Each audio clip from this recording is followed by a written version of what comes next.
So good evening. Thank you for joining us tonight. My name is Jen Miroff, and I'm the chair of the Legislative Action Committee of the League of Women Voters of Massachusetts. And on behalf of the League, Executive Director Celia Canavan and Board Presidents Marie Gauthier and Courtney Rao Rogers, welcome to How the Legislature Works, featuring Senator Joan Lovely. This program is being recorded, and the recording and slides will be shared and posted tomorrow. Let's review our community norms. Be kind, be respectful, assume positive intent, bring your full self and limit distractions, use the chat feature to ask questions during the Q&A, and message staff with private comments and concerns. So Senator Lovely will be briefing us and then take your questions via the chat. Please stay muted and hold your questions until the Q&A section of the program. Senator Joan Lovely is in her 6th term as the state senator for the 2nd Essex District, comprised of Beverly, Danvers, Peabody, and Salem.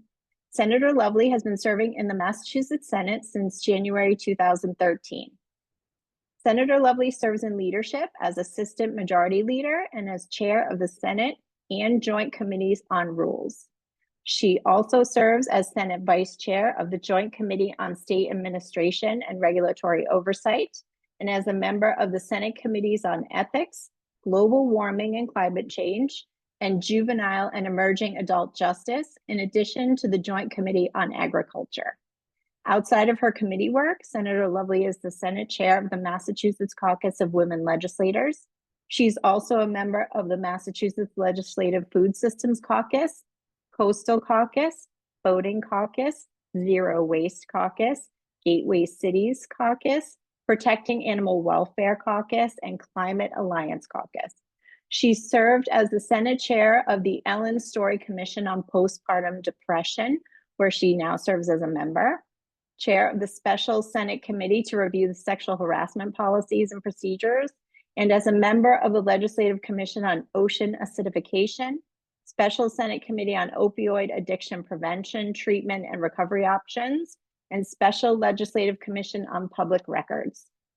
Senator Lovely and her husband are the proud parents of 3 adult children and grandparents to a beautiful granddaughter, and she enjoys gardening and boating, her 3 Labrador retrievers, 1 black cat, a pet chicken, and 5 ducks. So thank you, Senator Lovely, for joining us. We are honored to be with you tonight. And we'd love to have you take it from here. So we'll spotlight you as your speaker. Thank you, Jen, and good evening, everyone. I'm really thrilled to be here. And first, I just want to say thank you to all of you for all of your advocacy, especially in the difficult times that we have today facing us. So thank you for all that you do all across Massachusetts. I belong to my local league here in Salem and work with some really amazingly powerful women that I'm just so proud to work with. And in so many ways, they mentor me as we go through this, even though I'm actually in my 7th term in the Senate. And I have since had a grandson, so granddaughter and grandson, and I'm sitting on many of the of those committees as well, and proud to be able to do the work. So let me dive in because I want to give plenty of time for Q&A, and the subject is, how do we make legislation? How do we go about that in the legislature? So as you know, we started our new session in January. We were sworn in actually on January 1st, and we got underway. We filed about over 6,000 bills. In the first 2 weeks of January. That's called a timely bill filing. We don't give ourselves a lot of time, but that's okay. We certainly can file a lot of bills after that 2-week period, and we do. Those are called late files. And a late file just simply has to be referred to a committee, typically rules, of which I chair, and then rules will refer it onto its committee of jurisdiction. So it's just one extra step. It doesn't hold any bills up.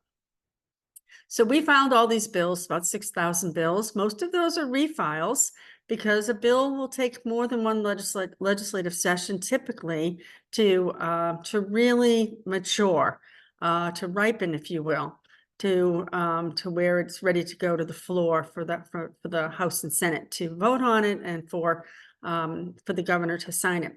And so each bill, I'm just going to jump ahead for a moment, gets a hearing. Every single bill that gets filed gets a public hearing so the public can participate. We're very, COVID has taught us that remote participation is important. So we both have in-person and remote participation on every bill. So if you can't make it to the State House and you really want to testify in person, you can log on and register for that particular committee and be heard remotely. So it really is very important. And we've seen an enormous uptick in participation from our constituents. It really has made a really huge difference. And that means that we make better law. When we really can hear from our constituents, we make better law. So how does a bill get filed? So I told you that, we file bills, but anybody can come forward to file a bill. And usually it's an idea. Someone is either sees that we might be able to do a law better, or maybe we need a new law, or maybe the law we have is not intended or has unintended consequences and it needs to be changed. Somebody has been affected by that law in a, in a not so great way, and maybe we need to make some amendments to it. So any idea can come before the legislature for consideration as a bill. You would typically talk to your state senator or your state rep if you're looking to have a bill filed. If you don't have language or haven't had, language put together, we certainly can help with that to put language together so that the bill does what we want it to do. There are two ways to file bills, again, through your legislator, who would be the sponsor of the bill, or there's a bill process called a by request bill. And there are a few of those that could get put forward. I will give you an example of one that I filed last session for a senior in my community, and it's actually to help her son. Her son has some physical limitations and disabilities. And when he goes to get up out of a chair, he needs arms on that chair to be able to push himself up. If he uses the table, a lot of times the table will tilt towards him, and anything that might be on that table, could fall off, or he could get hurt. So if he just has some arms on his chair, he would be able to get up and get out of his seat. This is important when he wants to be able to be out in public and maybe go to his favorite restaurant. But when they would go to a restaurant, sometimes there weren't literally no arms on the chairs. So we filed a by request bill last session to socialize the bill. We wanted to see what other legislators were hearing about this in their community from their constituents. And you know what? It's an issue. Now, we didn't, when we wrote the bill, we said, okay, we're not going to require every chair in a restaurant or an establishment to have arms, but we're going to require a few of them, so that if, a constituent goes in and they need an armchair, they're going to be able to get one. So we socialized the bill. We realized that it is an issue. And then this session, we refiled it, and I am the sponsor of the bill. And like I said, sometimes a bill will take a few sessions to get through, but this is an issue. And now we will start to talk to restaurant owners and different establishments to see how difficult it might be if we enact this bill, if we ask the governor to, to enact this bill, that, what would the cost be? How onerous will this be? What are the issues? How many people are affected by this? So that's what I mean by kind of getting the bill to where it needs to be, so we can get it to the governor's desk. So that was a by request bill filed by the constituent. Her name was on it for last session, and this session I filed it, and now I'm sponsoring the bill and getting more support for it. So those are any idea that someone, thinks of and says, geez, I think we should make some change. That's how we do it. I'll give you another quick example. The state bug is the ladybug, and it was a third grade class somewhere in middle Massachusetts who a number of years ago filed a bill to make the ladybug the state bug. And it was that third grade class that marched that bill through. Now, it didn't get through in the first session. So the next third grade class, it was this third grade teacher, and I was not in the legislature then, but there is a book called the Ladybug book, and it explains exactly how that bill was, the idea was thought of. There wasn't a state bug. Of course, don't we all love ladybugs? And then that third grade class was able to get that book to become law, or that bill to become law. So any idea, you submit it, and depending on how it's going to be filed, either by a legislator or by request, that's the first step in how a bill is discussed, informed, and how it gets into the process. Next, like I had said before, each bill gets a committee hearing. Within our rules, we require that each bill has a public hearing. So again, those 6,000 bills will all be heard. And that's happening right now. Our committee work is underway. There probably are 3 or 4 or 5 committees that meet daily. There are 1, 2, 3, 4, 5, 6, about 7 hearing rooms. And so we could have 6 to 7 hearings every day, maybe one in the morning for 4 hours, one in the afternoon for 4 hours. But some of the committees, especially the Joint Committee on Judiciary, receives an enormous amount of bills, upwards of, 500 bills. So that committee might need an 8-hour hearing. We try not to do those very long hearings because they can be tiring for both the legislators and the public, but sometimes it's necessary. So the bill receives a hearing, and then the committee decides, will the bill report it out with what recommendation? It's an ought to pass, an ought not to pass, be subject to further study, or sometimes the bill may be discharged to another committee, where that committee will then also conduct a hearing. About, out of those 6,000 bills, 10 to 15% make it to the governor's desk as a new law or an amended law. So a lot of bills do go to study. We do have in our rules that if a bill, say one of my bills was going to study, we require that it goes back to the Senate for study, where then I can revive that bill and continue to work on it. Am I getting some feedback? Can everybody hear me okay? We can hear you, yes. I'm not sure if maybe someone has a mic open, because I've just started. We'll make sure everyone's muted, yes. Appreciate that. Thank you. So that's so we're underway with the committee process right now. We every bill has to be heard by our current rules. Now we are looking to make some changes to those rules, but they haven't been changed yet to our joint rules. So every bill needs to have a public hearing by the first Tuesday in February of the second year. So we're a 2-year session, and that gives us time between February and the end of July to be able to really get our work done. And I will tell you that last session, so just last year in 2024, we passed some very big meaty bills. We did a housing bond bill, we did an economic development bill, we did a very large healthcare bill, we did a big education bill. And within those bills are many bills that I would have filed. So each one of those big, an omnibus bill, could be upwards of 25 to 50 bills within that one big bill. But when you do that, when you have a really big bill, it takes more time to get it right and to get it passed. So we took a little bit of criticism from the public and from the press that maybe we weren't working fast enough, but I will tell you that because those were big meaty bills, they took quite some time to kind of churn through, but we did get a tremendous amount done last session. So we're looking actually to move that joint rule 10-day into December, to move it up, to give us even more time to be able to churn that work out once we get into the second year of the session. I know I'm in the weeds on this, but I think it's important.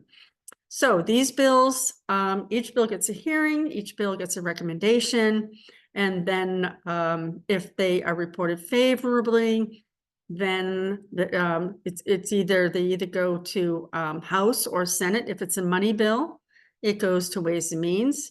Typically, if it's a policy bill, in the Senate, it comes to Rules. In the House, it goes to Bills in third reading. We're a little different on this, but we essentially do, it's a little different with the committees, but essentially those two committees do the same work. So in the second year of the session in the Senate, I chair Rules. Our committee gets very busy. We're busy anyway because we're really part of the daily process of legislating and moving these bills forward. But we get very busy with making sure that these bills are ready to go to the floor. So, for example, a bill comes to my committee that it has received its public hearing. It has received an ought to pass. So it comes to Rules. And what my committee does is we take all of the testimony that we've received, maybe from state agencies, maybe from advocates, from our constituents. We review all of that again. So the Joint Committee has already reviewed all of that, but Rules then reviews all of it again.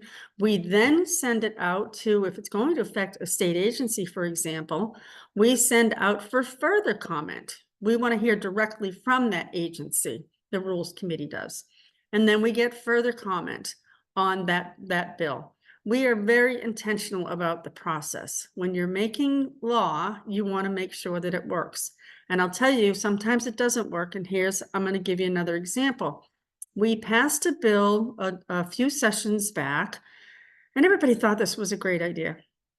That when it rains, you have to have your headlights on. Good idea. You know, it gives you a little better visibility to have your headlights on. But what was in that bill was if you didn't have your headlights on and you were stopped, you were not only going to get a ticket, but you were going to get a surcharge on your insurance, which we know is several years long. Nobody caught that in the entire legislature. Nobody really caught that, how difficult and onerous that would be on that driver. And so we changed it. We went back and said, no, that's too much of a penalty. We want people to have their lights on when it rains. We want people to be safe, but we're not going to have them do surcharge your insurance and be surcharged for 3-4 years. That's crazy for not turning your lights on when it rains. So we removed it. And so that's where we didn't get it right. And then we went back and we made it right. So that's an example. So the Rules Committee then will thoroughly vet the bill, and then it's ready to go to the floor. Now, sometimes Ways and Means might want to see that bill as well. So if Ways and Means wants to review the bill to see if there is any type of fiscal impact, then the Rules doesn't oversee fiscal impact, only Ways and Means. So we will send that bill off to Ways and Means, where it will get the fiscal impact review. And then it will be reported out to the floor. So it goes to the floor for a vote. It passes, and then it goes to the House. Now, the first passage is called engrossment. So it will be engrossed. Then it goes to the House, where the House might also take up that exact same process, where now it's bills in third reading that's going to take a look at the bill.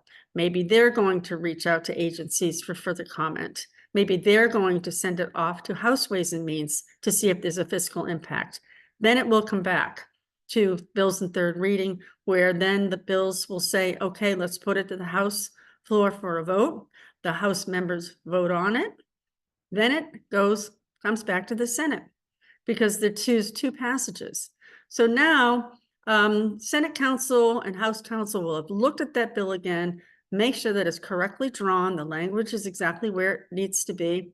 I don't know if anybody's ever heard about the $1 million comma, but there was a comma out of place in a contract which cost one of the parties $1 million. So we want to make sure that, again, that the bill does what it's supposed to do. So it comes back to the Senate. It is blessed by Senate Council, and it goes to the floor for enactment. Then it goes back to the House for enactment. And they'll do the same thing. Make sure that the House Council says, okay, it's been properly drawn. The House votes on it, comes back to the Senate. Senate sends it up to the governor for what they call her approbation. which means that she has 10 days to sign the bill. If she doesn't sign the bill, then it automatically becomes law. She might veto the bill. She might not decide, or she may amend the bill and send it back. The governor does have different types of authority to be able to make sure that the bill is doing what it's supposed to do. I will tell you, none of this is done in a vacuum. When the Senate and the House are looking at these bills, there's a lot of communication with the administration. So that there's really lots of crossover to make sure the parties are all speaking, so that we're all making sure the bill does what it's intended to do. And then it goes to the governor's desk, and she will sign it, hopefully, which is typically what happens. You know, when it goes back and forth between the House and the Senate for engrossment, it does go to in the Senate, it will go to bills in third reading, because we do have a bills in third reading who will also take a look at the bill. So there's a tremendous amount of oversight on a bill as it moves up the ladder to become law.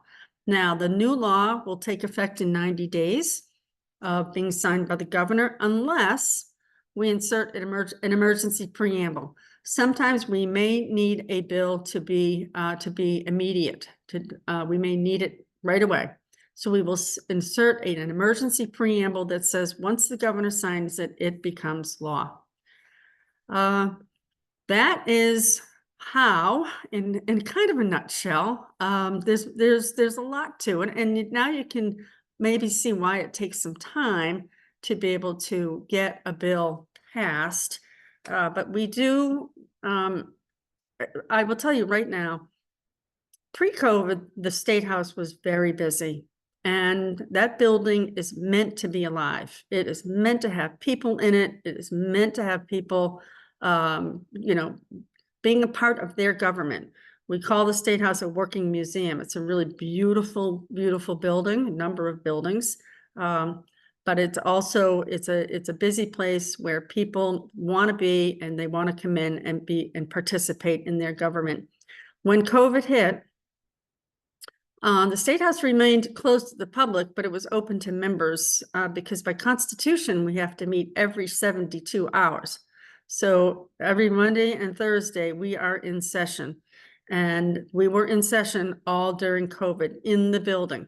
Limited number of people in the building because of COVID was so active in 2020 and 2021, but albeit we were there and continuing to make the government run.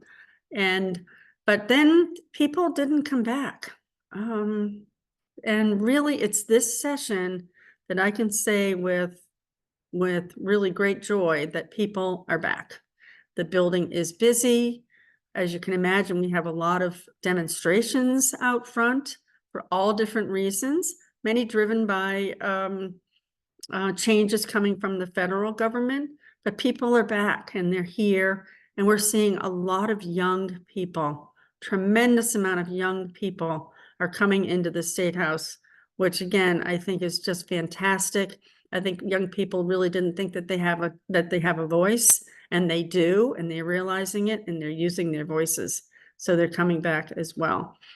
I'm going to stop there because I want to see if anybody has any questions, and I'm happy to take any questions and do my best to answer them. And I hope that gives you a kind of a snapshot of how the bill literally marches through the legislative process to become law. Thank you, Senator Lovely. That was amazing. And actually, we have a standard slide deck, and you hit all the points. So that was wonderful to learn something new. You learn something new every day. We didn't know that the Senate Rules Committee sends out the bills for comment to public agencies. That's wonderful to learn about and hear that information, that you're reviewing the testimony once again.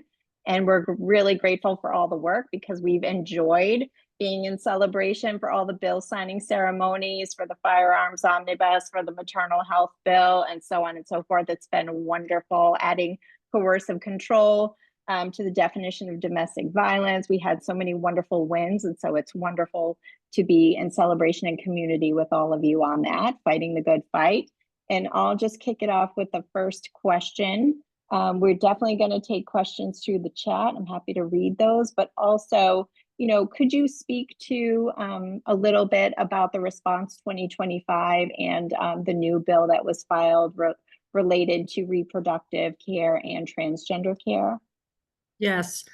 So again, the Senate president, is feeling so strongly. By the way, she's really an amazing leader, and I'm in leadership as an assistant majority leader, and I feel so privileged to be a part of the team. And we are a very much team approach in the Senate. I have not been a House member, so I can't speak to that experience. Although I ran for a House seat in Salem back in 2023. I lost. I was a city councilor in Salem at the time, and I lost that seat. I learned a lot about that experience. I'll tell you, the next night I was at a city council meeting. I just said, well, I lost. I learned a lot. And not knowing that this opportunity would come, a few years later. But she's really the Senate president's a great leader, and we approach the Senate really as we're very collaborative. We are bipartisan, even though we have differences between the parties. We're incredibly respectful. What I really enjoy about the experience is the decorum and respect that we have for each other. That we really work very hard, even though some of our views and values might be different. We're intentional about the process to make, we respect what we are doing. And it would be disrespect to really kind of make a circus out of it. So we really do work hard at it. So the bill, again, is, it's our reproductive care and our gender affirming care for our residents and visitors. When we did our reproductive affirming care bill back a couple sessions ago, when abortion rights and abortion care was really or has been, but really under threat across the country, but also here in Massachusetts. The state of Texas had denied that care to its residents, and under certain parameters, and actually did some overreach out to the other states and said, if a Texan comes to another state like Massachusetts, and maybe the Uber driver or maybe an agent at the airport knows they're going to Massachusetts to receive reproductive care, not only would the Texan be at risk for arrest, but so would the doctor or the person giving the care here in Massachusetts. And we said, oh, absolutely not, no. So we passed a bill back then that said, anybody can receive their care here in Massachusetts, no matter where you're coming from. And so we put that on the laws then, but now we really need to circle back with the threats coming from the country, from the administration. So the president has put a team together to start looking at different ways that we can protect our state here in our Commonwealth from overreach from others, mostly the administration, the changes coming out of the administration. So that particular bill is intended to do that in the reproductive care space. Great. And we will check out the chat, and let's see. Abigail Ives asks, what advice do you have for young people who want to work in government someday? Oh, I love this question.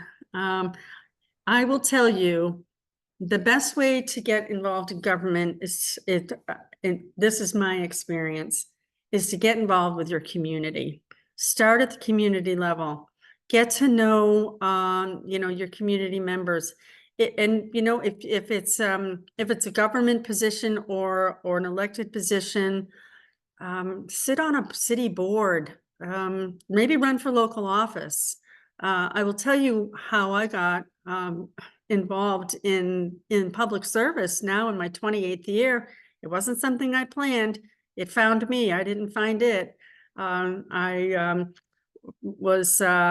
married a city councilor here in Salem, and I remember when we were dating, he went to a lot of meetings and he had a lot of phone calls. He was a ward counselor, and I was in my 20s, and I said, "Oh, how do you do it?" You know, I mean, it just seemed that you know, he was really enjoyed the public service, but I didn't understand it. And then we got married and we started a family.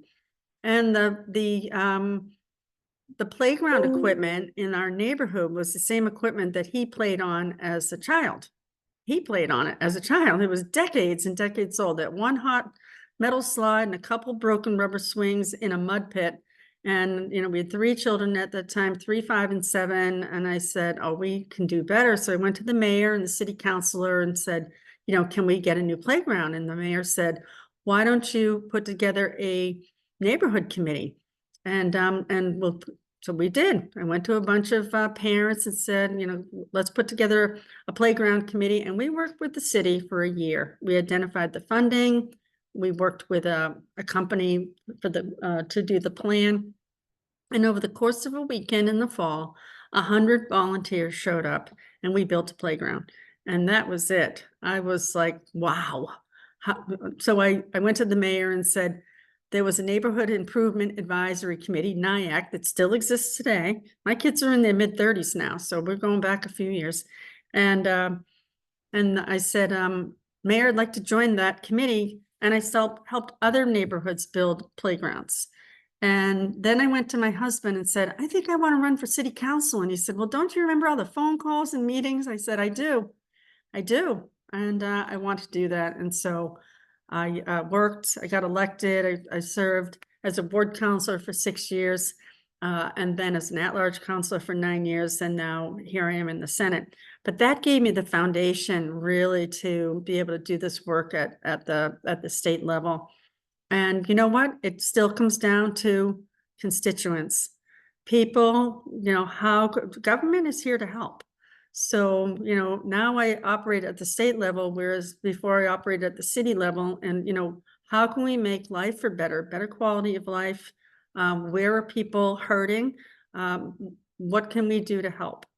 That's, you know, that is my mantra is we're here to help. And so I always tell young people, you know, get to know your community, get involved. Maybe there's a committee, maybe there's a, you know, a group, whatever it might be. I said, I'm here as a mentor. If you know, if you're looking to go in a certain direction, please, you know, I'm happy to share my experience. But I love it when I hear this because I'm hearing it more and more. So Salem has, it's an election year for Salem for mayor and city council. We're seeing a lot more younger people running for city council. I think it's terrific, really great. So I would tell people, get involved at the local level. Fantastic. Your story is an inspiration. You're inspiring us here. Okay, I believe Peg Hall has her hand raised. Peg, would you like to come off mute and ask your question? Thank you. So Senator, thank you for doing this and thank you for being on the Zero Waste Caucus. Since you're on rules, as is my Senator Joe Comerford, I wanted to comment on one that is at least partway there and one I would still like to see. I'm thrilled that this year the Senate recommendation is to finally have all testimony on bills posted on the website. I was appalled when I moved to Massachusetts and found out that was not yet the case. Do you know if the House also passed that? And if they did not, will the Senate side still be able to do that? And then I have another question relating to rules. So let me first just say that your Senator Comerford is amazing. You are so incredibly well represented. I know you know that. She is just wonderful to work with. So the Senate, at the beginning of the years, the House rules voted on their rules, House rules. The Senate rules, we voted on a rules package that we passed, and then we have joint rules. And so that's what we are working on right now. I will tell you, in the Senate, we have put all of our votes up for a number of sessions now, I think since 2016. All of our votes immediately go on the website.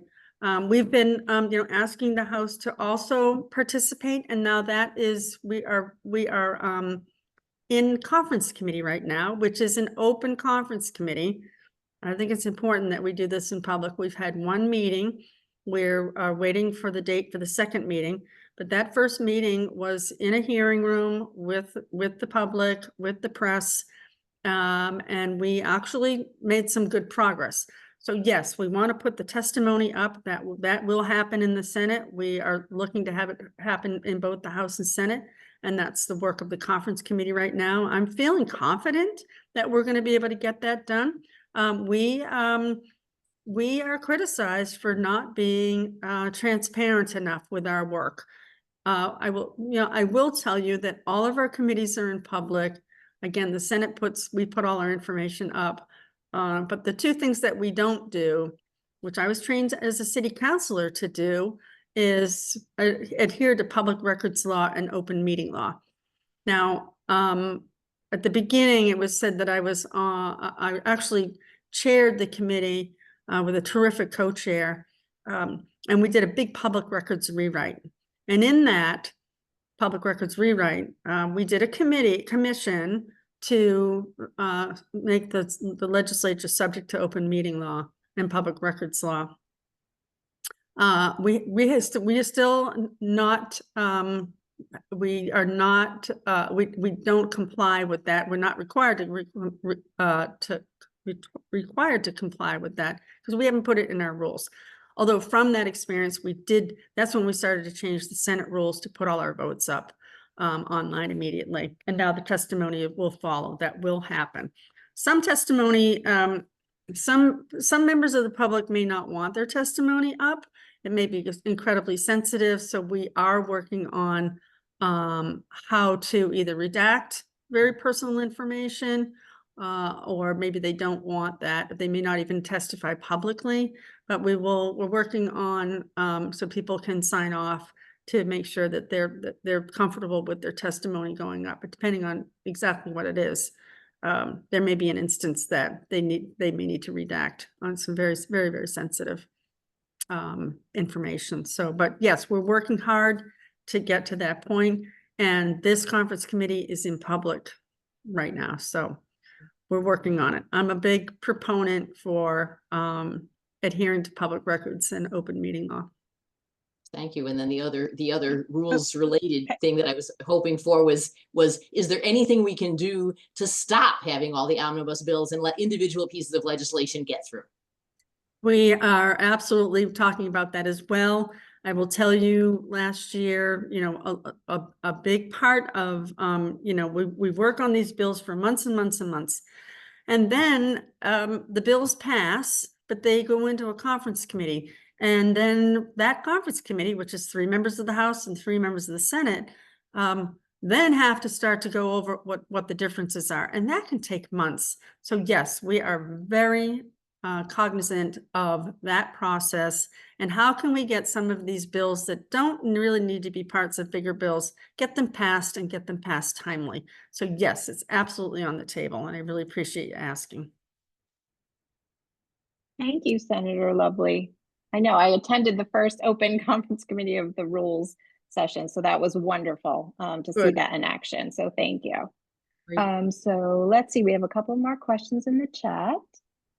Let's see.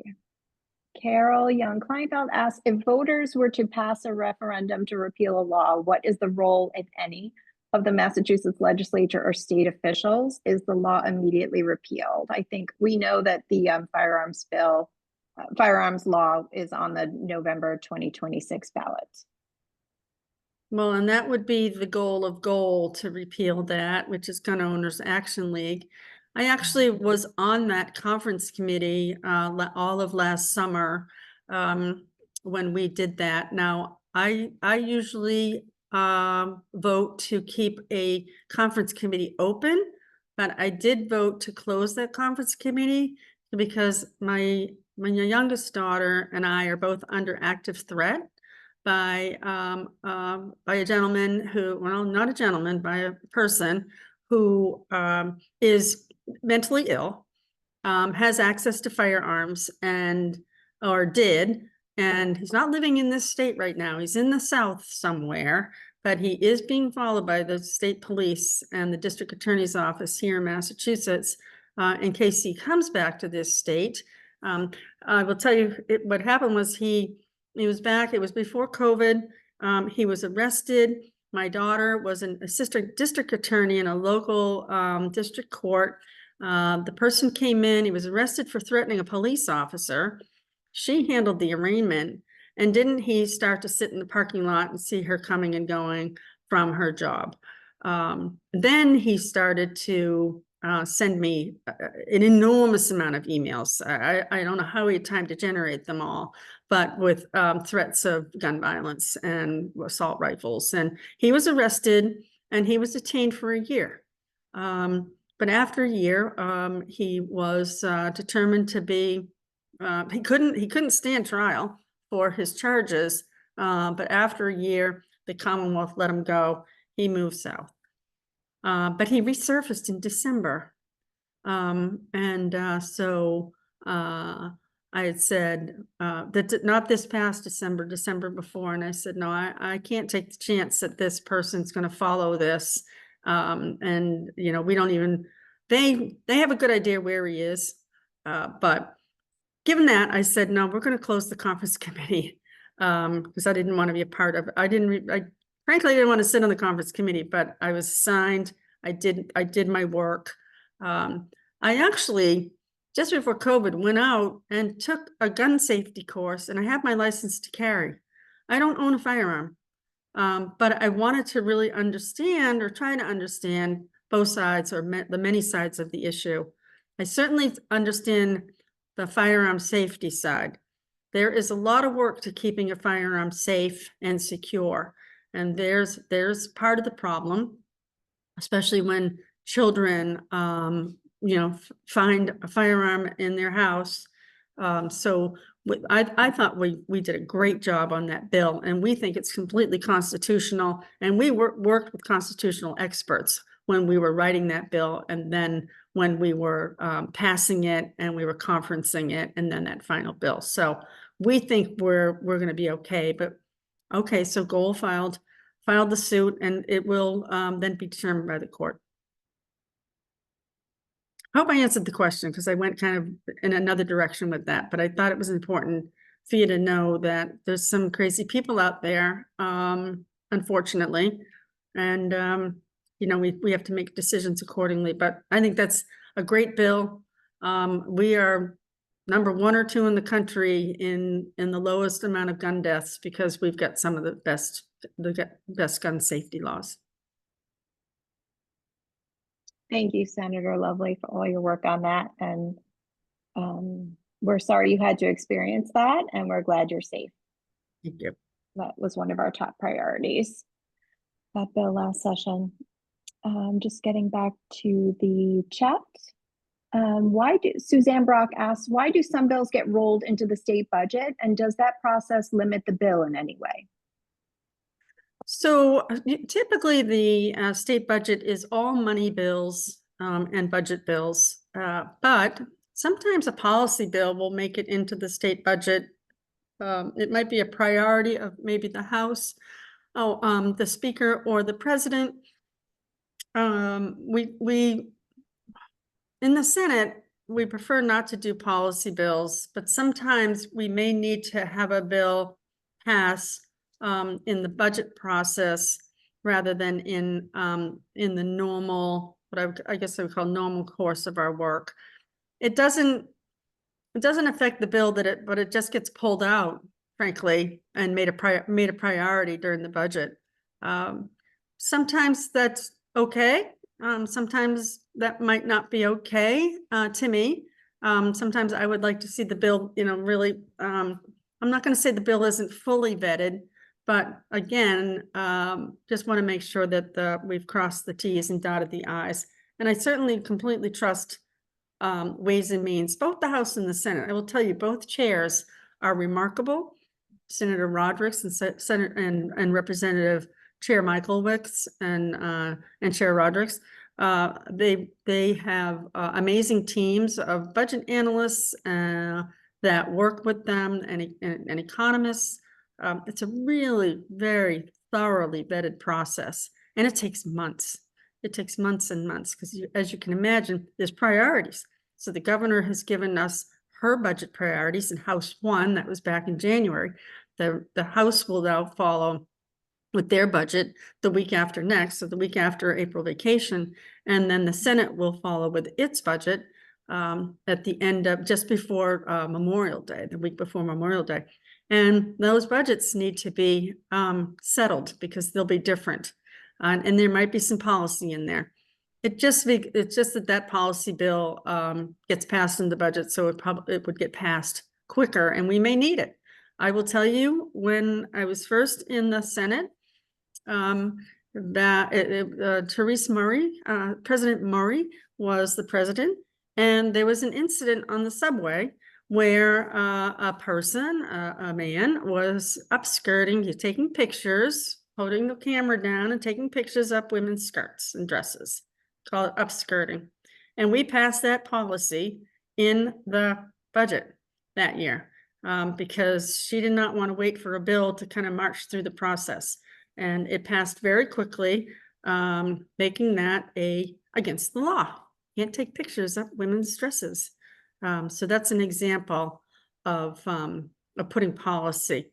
It's a pretty extreme example, but it's an example of why we would put policy in a budget. Hope that answers the question. Yeah. Well, thank you, Senator Lovely. We know you have another engagement at 8 o'clock. I'm happy to follow up with folks. Any remaining questions in the chat, we'll follow up with folks individually in the next couple of days. So again, thank you so much for all you do to keep all residents of the Commonwealth safe and healthy and protected. We appreciate you, and we look forward to working with you in the future. Thank you. And thank you to all of you for taking the time tonight and everything you do every day. The League of Women Voters is absolutely second to none. I'm so proud to be a member, and I appreciate the opportunity to talk to you tonight. Thank you very much. Thank you, everyone. Good night. Good night.